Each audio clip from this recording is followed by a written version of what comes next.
Shalom Bapak Ibu dan saudara-saudari yang terkasih dalam Tuhan kita Yesus Kristus. Hari ini kita akan belajar dari Mazmur nomor 111 dengan tema Haleluya. Saya akan bacakan ayat pertama dan ayat kedua untuk kita semua. Demikianlah firman Tuhan. Haleluya, aku mau bersyukur kepada Tuhan dengan segenap hati dalam lingkungan orang-orang benar dan dalam jemaat. Besar perbuatan-perbuatan Tuhan layak diselidiki oleh semua orang yang menyukainya. Bapak Ibu yang terkasih dalam Tuhan Yesus, Daud berkata, Haleluya, puji Tuhan, aku mau bersyukur kepada Tuhan. Satu ungkapan hati dari seorang anak Tuhan, yang seharusnya juga menjadi satu ungkapan hati dari setiap anak-anak Tuhan. Aku mau memuji Tuhan, aku mau bersyukur kepada Tuhan. Bapak Ibu yang terkasih dalam Tuhan Yesus, dalam bagian firman Tuhan yang kita baca, Daud mengungkapkan pujiannya kepada Tuhan dengan memuji pekerjaan-pekerjaan Tuhan dan sifat-sifat Tuhan. Dan mari saat ini saya mau mengajak kita untuk menyelidiki pekerjaan-pekerjaan Tuhan dan sifat-sifat Tuhan, yang kiranya juga dapat menumbuhkan hasrat, gairah untuk kita juga memuji Tuhan, bersyukur kepada Tuhan. Pada ayat ketiga dan keempat, Daud berkata, agung dan bersemarak pekerjaannya dan keadilannya tetap untuk selamanya. Perbuatan-perbuatan yang ajaib dijadikannya peringatan. Tuhan itu pengasih dan penyayang. Bapak Ibu sekalian, Daud melihat pekerjaan Tuhan itu begitu luar biasa. Memang secara khusus tidak diketahui apa sih peristiwa atau kejadian yang menyebabkan Daud berkesimpulan bahwa pekerjaan Tuhan itu begitu agung, begitu semarak, begitu ajaib. Namun kita percaya ungkapan pujian yang Daud ungkapkan itu menjadi satu ungkapan dari pengalamannya bersama dengan Tuhan. Baik mungkin pada saat dia menjadi seorang gembala domba ketika di padang rumput, atau tak kala dia menjadi seorang panglima perang di medan peperangan, atau ketika dia sudah menjadi seorang raja di dalam istananya. Daud menyaksikan keagungan, semarak, dan keajaiban dari pekerjaan Tuhan. Dan Bapak Ibu sekalian, tak kala kita mau untuk menyelidiki keagungan dan semarak pekerjaan-pekerjaan Tuhan, maka sebenarnya tidak sulit juga bagi kita untuk melihat begitu agungnya, begitu ajaibnya pekerjaan Tuhan.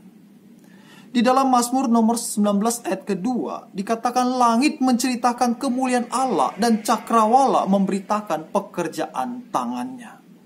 Bukankah begitu agung dan luar biasanya karya Tuhan di dalam penciptaan alam semesta ini?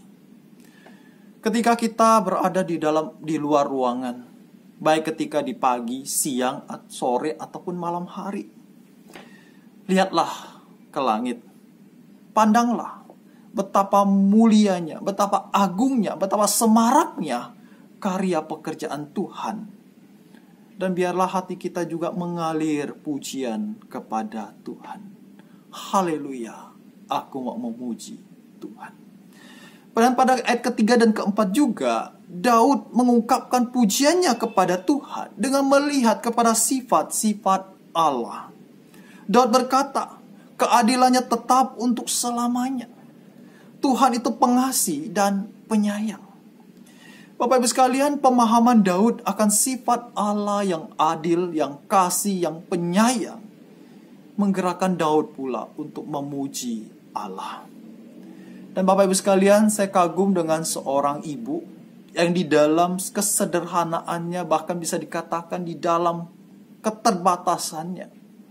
Ibu ini usianya sudah 60-an tahun, beliau tinggal seorang diri, tidak bekerja lagi, tidak punya anak. Dan setiap kali ketika saya mengunjungi beliau, saya khawatir tentang bagaimana makan dan minumnya sehari-hari. Dan dalam perkunjungan saya yang terakhir kalinya, saya bertanya kepadanya, Ibu, bagaimana dengan kebutuhan makanmu?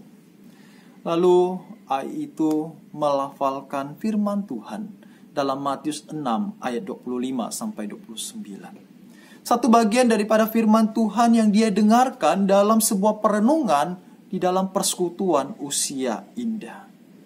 Ayat itu mengatakan, burung yang tidak punya lumbung tapi diberi makan oleh Tuhan. Salomo yang di dalam kekayaannya pun tidak berpakaian seindah dari bunga bakung. Ayat itu di dalam imannya dia percaya akan kasih pemeliharaan Tuhan atas dirinya. Kamsiacu, terima kasih Tuhan. Itulah ungkapan yang dia katakan. Syukur kepada Tuhan.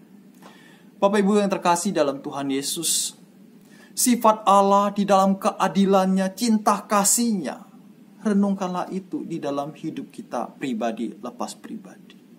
Mazmur 103 ayat 2 mengatakan, pujilah Tuhan hai jiwaku, dan janganlah lupakan segala kebaikannya. Kebaikan Tuhan kita Yesus Kristus nyata bagi setiap kita di dalam pengorbanannya di kayu salib, yang berkorban menebus diri kita, manusia yang berdosa. Bapak Ibu sekalian, mari kita sebagai anak-anak Tuhan teruslah memiliki hasrat, kerinduan untuk memuji Tuhan. Ingatlah pekerjaan-pekerjaan Tuhan, ingatlah sifat-sifat Tuhan, dan pujilah Tuhan. Haleluya, aku mau memuji Tuhan. Amin. Mari masuk gerbangnya dengan hati bersyukur, halaman